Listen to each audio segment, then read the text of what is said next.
Hello students, कैसे हैं आप सब। उम्मीद करता हूँ आप सब बहुत अच्छे होंगे। आपकी जेई मेंस और एडवांस की तैयारी बहुत अच्छे से चल रही होगी और आशा करता हूँ कि आप लोग बहुत अच्छा करेंगे, इसलिए शुरू में ही आपको बोल रहा हूँ ऑल द बेस्ट। तो स्टूडेंट्स, आज हम लोग जेई एडवांस का एक बेहतरीन प्रॉब्लम सॉल्व करेंगे, जिसके लिए हमको कुछ कॉन्सेप्ट को लर्न करना ज़रूरी है। तो इसीलिए वो क्वेश्चन आपके सामने रखने से पहले हम लोग एक कॉन्सेप्ट को स्टडी करेंगे। बहुत बेसिक सा कॉन्सेप्ट है, बहुत ही शॉर्ट वे में आपको समझा दिया जाएगा। इसका नाम है basics of quadratic equation and cubic equation. एक कॉन्सेप्ट ये रहेगा और दूसरा कॉन्सेप्ट रहेगा ये कॉम्प्लेक्स नंबर का। तो जो जेई एडवांस का प्रॉब्लम आपके सामने रखूँगा उसमें हमें ये दोनों कॉन्सेप्ट का यूज़ आने वाला है, दोनों मिक्स करके कॉन्सेप्ट आएंगे। तो इसीलिए मैं आपके सामने ये कॉन्सेप्ट रख रहा हूँ। तो हम फटाफट से इसके अंदर घुसते हैं और इसको समझते हैं क्या चीज़ें हैं। तो जो आप लोग स्कूल टाइम से पढ़ के आए हैं वही सारे कॉन्सेप्ट को रख रहा हूँ आपके सामने। तो हमको बेसिक्स ऑफ क्वाड्रेटिक इक्वेशन, एक क्वाड्रेटिक इक्वेशन और एक क्यूबिक इक्वेशन, हमें दोनों के लिए कुछ बेसिक चीज़ें जाननी ज़रूरी है। तो जैसा कि आप देख सकते हैं, हम सबको पता है, फिर भी आप देख लीजिए कि जो जनरल इक्वेशन होता है क्वाड्रेटिक इक्वेशन का, वो होता है a x square plus b x plus c is equal to zero, जहाँ पे ए और बी आपका कोफिशिएंट ऑफ एक्स होता है और सी एक कांस्टेंट होता है। ठीक है, तो सी कोई भी रियल वैल्यू हो सकती है। तो यहाँ सी जो है वो कोई भी रियल वैल्यू हो सकती है। ठीक है, जीरो भी हो सकता है, वन भी हो सकता है, माइनस वन भी, रूट वन, कुछ भी हो सकता है। ठीक है, रियल वैल्यू। और कॉम्प्लेक्स के केस में कॉम्प्लेक्स वैल्यू भी हो सकता है। तो अभी हम रियल वैल्यू में बात करते हैं। तो जैसे कि हम लोग ये डिफाइन कर लिए हैं कि जो हमारा अल्फ़ा बीटा होता है वो हमारा रूट्स ऑफ द इक्वेशन है। तो आप लोग को ये मालूम होगा कि इक्वेशन का जो डिग्री होता है, जो इक्वेशन का डिग्री जो होता है उतने ही उसके रूट्स होते हैं। जैसे कि आप मान लीजिए लीनियर इक्वेशन, एक्स का डिग्री 1 होता है तो उसका एक ही सॉल्यूशन रहता है। अगर क्वाड्रेटिक इक्वेशन उसका डिग्री 2 होता है तो उसका सॉल्यूशन 2 ही रहता है। और क्यूबिक इक्वेशन का डिग्री में 3 होता है तो 3 इक्वेशन। उसी तरह बाई क्वाड्रेटिक इक्वेशन का डिग्री 4 होता है तो 4 इक्वेशन रहेंगे। तो यहाँ पे आप देख सकते हैं कि ये क्वाड्रेटिक इक्वेशन है और इसका डिग्री 2 दिया हुआ है, इसीलिए हमारे दो रूट्स हैं, इसीलिए हम यहाँ पे दो रूट डिफाइन किए हैं। तो हम लोग ये चीज़ जानते हैं कि जो हमारा सम ऑफ रूट होता है, जिसको हम अल्फा प्लस बीटा से दिखा रहे हैं, तो वो होता है माइनस बी बाई ए। तो जैसे कि आप लोग देखिए, अल्फा बीटा अगर रूट्स हैं तो एक्स माइनस अल्फा और एक्स माइनस बीटा इसके फैक्टर बन जाएंगे। अब अगर हम इन दोनों को प्रोडक्ट करके एक स्टैंडर्ड वैल्यू लिखेंगे और इसको इसके साथ कंपेयर करेंगे, तो हम लोग को कंपैरिजन में मिलेगा कि जो अल्फा प्लस बीटा है उसका value minus b by a के बराबर होगा, और जो product of root alpha beta है वो आपका सी बाई ए होगा। ठीक है, तो ये अगर रूट हमको मालूम है या रूट हमको नहीं मालूम है तो हम इसका यूज़ कर सकते हैं। और दूसरा क्या, हम x का वैल्यू, मतलब अगर हमको रूट निकालना है जिसमें हमें ए बी सी ये तीनों कोफिशिएंट की वैल्यूज नोन है, तो हम उन कोफिशिएंट्स का यूज़ करके भी रूट्स निकाल सकते हैं। वो कैसे, ये फॉर्मूला से। तो x is equal to minus b plus minus root over b square minus 4ac by 2a होता है, जिसमें ये वाला जो रूट का पार्ट है इसको हम बोलते हैं डिटर्मिनेंट। ये थोड़ा मिट गया है, आपको एक बार क्लियरली दिखा देता हूँ। ये होता है डिटर्मिनेंट। तो यहाँ पे कुछ कंडीशन दिए रहते हैं कि हमारे रूट्स के नेचर क्या है। उस नेचर के लिए हमारे पास कंडीशन है कि जैसे अगर B square minus 4ac zero से बड़ा, जैसे कि मान लीजिए बी स्क्वायर माइनस 4ac 5 आया, जीरो से बड़ा, तो रूट्स रियल वैल्यूज आएंगे और डिस्टिंक्ट होंगी। 5 आए या 9 आए, कुछ भी आए, और वैल्यू रियल वैल्यूज होंगी लेकिन अलग अलग होंगी। If b square minus 4ac is equal to 0, then roots are real and equal। Simple सी बात है, अगर ये जीरो आ जाएगा तो ये वैल्यू पूरा जीरो हो जाएगा। ठीक है, ये वैल्यू पूरा जीरो हो जाएगा, तो आपके पास जो बचेगा वो माइनस बी बाई 2 ऐसा कुछ रहेगा।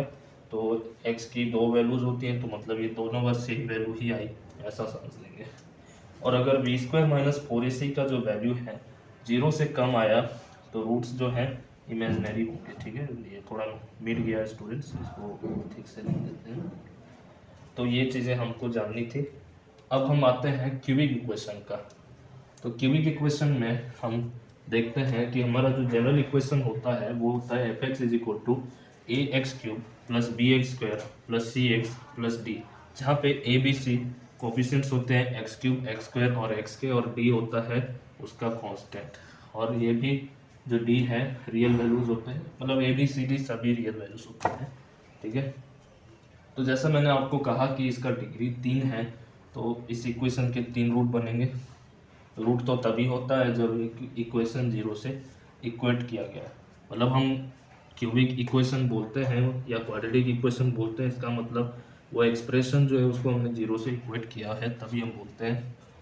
तो ये जो क्यूबिक इक्वेशन है उसका 3 रूट हमने डिफाइन किया कि अल्फा बीटा गामा होता है, और उसके जैसा कि मैंने यहाँ बताया तो ये भी ऐसा ही होता है, x minus alpha x minus beta x minus gamma. इस तरह से हम करते हैं, एक जनरल फॉर्म निकलता है, और उसको अगर हम इससे कंपेयर कर लेंगे तो सम ऑफ रूट्स हमको मिलेगा alpha plus beta plus gamma minus b by a, और प्रोडक्ट ऑफ रूट्स आपको मिलेगा alpha beta plus beta gamma plus gamma alpha is equal to c by a, और प्रोडक्ट ऑफ रूट लिख लेगा alpha beta gamma यानी कि minus D by a.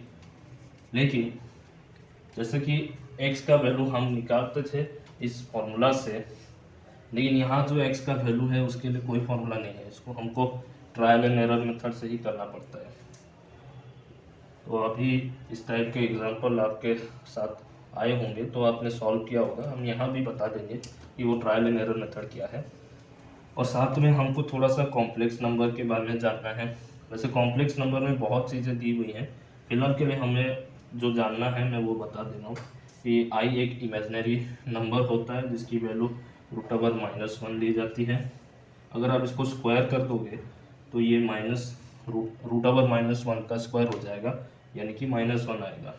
और आई cube क्या होगा, इसको तोड़ दीजिए, आई स्क्वायर इंटू आई कीजिए, आई स्क्वायर की वैल्यू -1 इंटू आई, तो ये -i होगा, और आई पावर 4 यानी कि आई स्क्वायर इंटू आई स्क्वायर, या फिर आई क्यूब इंटू आई, कैसा भी कीजिए आपको 1 मिल जाएगा। इसके बाद i5 से फिर से ये चारों रिपीट हो जाएंगी, तो ये 4 मतलब अगर इधर आप i5 देखोगे तो ये i4 इंटू आई आएगा, और i4 तो 1 होता है यानी कि i होगा, मतलब ये सीरीज फिर से रिपीट हो जाएगी। ओके, तो ये बेसिक चीज़ें हैं। और हमने एक चीज़ मान लिया है, सपोज ये क्वाड्रेटिक इक्वेशन है और उसका x प्लस आई वाई एक रूट है, तो उसका दूसरा रूट x माइनस आई वाई होगा, ऐसा हम लोग लेके चल रहे हैं। कॉम्प्लेक्स नंबर का एक प्रॉपर्टी मान के चल रहे हैं कि ये होता है, बट ये सिर्फ क्वाड्रेटिक इक्वेशन के लिए है, क्यूबिक इक्वेशन के लिए ऐसा कुछ अभी हम लोग डिस्कस नहीं कर रहे हैं। तो फिर अब हम आपके सामने क्वेश्चन लेके आते हैं, जेईई एडवांस का बेहतरीन क्वेश्चन है, और उसको आपके सामने सॉल्व करते हैं। तो चलिए क्वेश्चन देखते हैं। तो क्वेश्चन शुरू करने से पहले मैं आपको ये बताना चाहता हूँ कि जो भी क्वेश्चन हो उसको स्टेप बाय स्टेप आप लोग ब्रेक डाउन करते हुए जाइए, क्या मांगा है उसको देखिए, और क्या क्या दिया हुआ है उसको लिखते जाइए। तो जैसे कि यहाँ पे आप देख सकते हैं कि एक इक्वेशन है f of x is equal to x power 4 plus a x cube plus b x square plus c, एक पॉलिनोमियल है जिसके कोफिशिएंट्स के बारे में दिया है a b c belongs to R, मतलब रियल नंबर्स हैं। और हमें ये भी प्रोवाइड किया है कि एफ ऑफ 1 -9 है। तो ये पार्ट हो गया इस इक्वेशन का। अब ये सेकेंड इक्वेशन है, इसको लिख देते हैं 4x cube plus 3x square plus 2bx is equal to 0, और यहाँ पे दिया है कि i√3 एक रूट है, और अल्फ़ा 1 अल्फ़ा 2 अल्फ़ा 3 अल्फ़ा 4 इस इक्वेशन के रूट्स हैं। तो यहाँ पे आपको साइन दिख रहा होगा, तो यहाँ पे लिखा है where i is equal to √1 and if alpha 1 alpha 2 alpha 3 alpha 4 are the roots of the equation.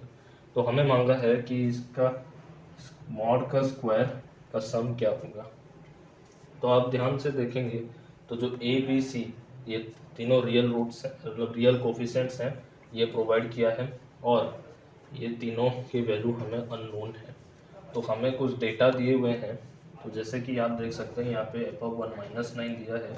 तो अब जैसे ही इसको डालेंगे तो ये आपके आएगा 1 + a + b + c = -9 और a + b + c = -10। ये हो गया इक्वेशन 1। अब हम इसमें आते हैं, क्योंकि हमको ABC निकालनी है तो इसका यूज़ भी आएगा। तो अब इस इक्वेशन को ध्यान से देखेंगे तो यहाँ तीनों टर्म्स में x दिया है, तो हम x को कॉमन कर लेंगे।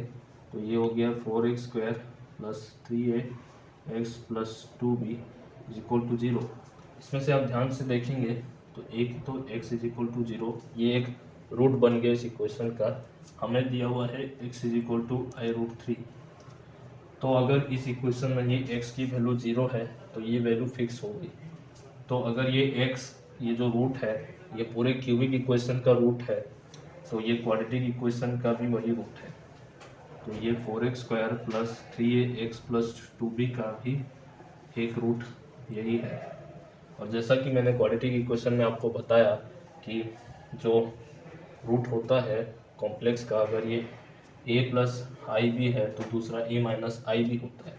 तो दूसरा तीसरा रूट इसके लिए, और ये दूसरा रूट -√3 है, तो ये आ गया आपका -√3। ठीक है। तो अब हम इसको, आपके समझ में आए इसके लिए हम इसको मान लेते हैं अल्फ़ा, इसको बीटा, इसको गामा। तो जैसे कि आप देख सकते हैं ये क्यूबिक इक्वेशन है जिसका डिग्री 3 है, तो यहाँ पे 3 रूट्स आई हैं। अब हम रिलेशंस को यूज़ करेंगे, जैसे कि sum of root alpha + beta + gamma that is 0 + i√3 - i√3 होता है -b/a, यानी कि -3a/4। ये कैंसल आउट हो गया। 0 = -3a/4 और a आपका हो गया 0। तो आपको a वैल्यू मिल गया। और हम यूज़ करेंगे product of roots 2 at a time. तो सेकेंड वाला फॉर्मूला, यानी कि alpha beta + beta gamma + gamma alpha, ये आपका आएगा 0 × i√3 + i√3 × -i√3 + i√3 × 0। ये किसके बराबर आएगा? c/a। तो ये आपका c हो जाएगा 2b/4। तो ये वैल्यू 0 है, ये वैल्यू 0 है, और इनको सॉल्व करेंगे तो ये आएगा 3 = 2b/4। ये 2 से 2 कैंसिल और b हो गया 6। तो आपको a और b की वैल्यू मिल गई। अब इस इक्वेशन में डालेंगे तो ये आएगा 0 + 6 + c = 10 और c -10 है -16। तो हमें जबकि a b c का वैल्यू मिल गया है, तो अब हम इसे इक्वेशन में डालेंगे तो ये आपका हो जाएगा x⁴ प्लस, तो ये 0 हो चुका है, तो हमारा होगा +6x² - 16 = 0। तो अभी हमको f(x) मिल चुका है विथ कोफिशिएंट वैल्यूज नोन। तो अभी हमें ये 4 रूट्स निकालने हैं। तो अब यहाँ ध्यान से देखेंगे तो ये क्वाड्रेटिक इक्वेशन बन के आया है विच इज़ x² के टर्म में। तो अगर हम इसको स्प्लिट कर दें, स्प्लिटिंग वाला, तो ये आएगा x⁴ + 8x² - 2x² - 16 = 0। क्यों? क्योंकि इन दोनों का सम 8 - 2 6 आता है और इनका प्रोडक्ट -16 आता है। तो आप इसमें x² कॉमन कीजिए तो x² प्लस ये हो जाएगा 8 - 2 कॉमन कीजिए, x² + 8 = 0। तो x² - 2 × x² + 8 = 0। x² = 2 हो जाएगा और x² = -8 हो जाएगा। एक हो गया x plus minus, sorry students, कुछ अननोन डिस्टर्बेंस के लिए सॉरी। x हो गया ±√2 और x हो गया ± i, ये आपका आएगा 2√2i। तो स्टूडेंट्स के मन में ये सवाल आएगा कि यहाँ पर हम कॉम्प्लेक्स वैल्यू क्यों आ रहा है x का। तो यहाँ क्वेश्चन में कहीं भी स्पेसिफाई नहीं किया है कि x का नेचर क्या है। अगर लिख देता रूट्स आर रियल तो हमको कॉम्प्लेक्स के बारे में बस सोचना पड़ता। यहाँ पे सिर्फ कोफिशिएंट्स के लिए लिखा था कि रियल है, तो रूट्स के लिए नहीं लिखा है। तो हम ये रूट्स लेके चलेंगे। तो हमारा जो रूट्स का वैल्यू है वो हम α1 α2 में असाइन कर देंगे। तो α1 हो जाएगा √2, अल्फ़ा 2 हो जाएगा -√2, अल्फ़ा 3 हो गया 2√2i और अल्फ़ा 4 हो गया -2√2i। ठीक है, तो अभी हमको मॉड वैल्यू चाहिए, तो एक की पॉइंट ध्यान रखेंगे कि मॉड आई जो होता है वो 1 लिया जाता है। तो जब आप मॉड अल्फ़ा 1 लिखेंगे तो ये हो जाएगा √2, मॉड अल्फ़ा 2 लिखेंगे तो ये हो जाएगा √2, मॉड अल्फ़ा 3 हो जाएगा। तो अब यहाँ पे आई नहीं आएगा, यहाँ सिर्फ 2√2 आएगा और मॉड अल्फ़ा 4 2√2 आएगा। हमें मांगा क्या है, ये स्क्वायर और उसका सम। तो alpha 1 square plus mod alpha 2 square plus mod alpha 3 square plus mod alpha 4 square, ये हो जाएगा आपका √2 का स्क्वायर 2, √2 का स्क्वायर 2, 2√2 का स्क्वायर 8 और 8, इसको आप ऐड करेंगे तो 20 आएगा। तो हमारा आंसर कितना आया, 20। तो आई होप आप लोग को ये सॉल्यूशन हेल्पफुल लगा होगा, इससे आपको समझ में आया होगा। और कोई भी डाउट्स हो तो मेरा कमेंट सेक्शन खुला हुआ है, उसमें आप अपना डाउट्स ज़रूर शेयर कीजिए, मैं आपका डाउट को क्लियर करने की पूरी कोशिश करूँगा। तो आशा करता हूँ आप लोग का प्रिपरेशन अच्छा से हो। Till then, thank you and bye bye.